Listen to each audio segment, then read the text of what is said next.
வணக்கம். தமிழ்நாடு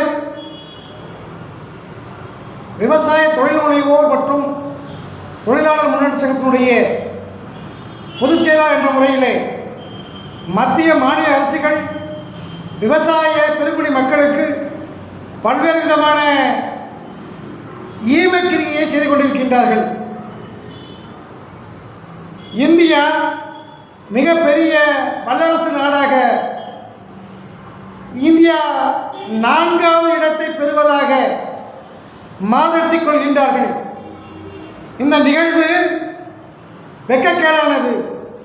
ஏன் என்று கேட்டால், இந்தியாவோட பொருளாதாரம், நாம் உண்ணக்கூடிய உணவு வகைகள், அது மற்றைய சிங்கப்பூர், மலேசியா மற்றும் தீவிரப்பு நாடுகளிலிருந்து இறக்குமதி செய்யப்பட்ட பாமாயில் என்ற அந்த ஆயிலைத்தான் நம்முடைய உணவு பயன்பாட்டிற்காக பயன்படுத்துகின்றோம்.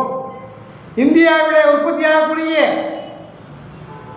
எண்ணெய் வித்துக்கள் நம்முடைய மக்களுடைய வாழ்வாதாரத்திற்கு 5% கூட பயன்படுவதில்லை.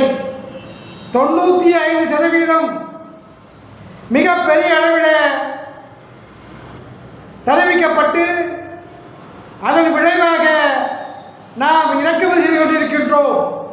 பல்லாயிரக்கணக்கான கோடி ரூபாயை மற்ற நாடுகளுக்கு கொடுத்து நம்முடைய இந்தியா மிகப்பெரிய அளவில் பின்தங்கி வருகின்றது. நன்றி, வணக்கம், ஜெயஹிந்த்.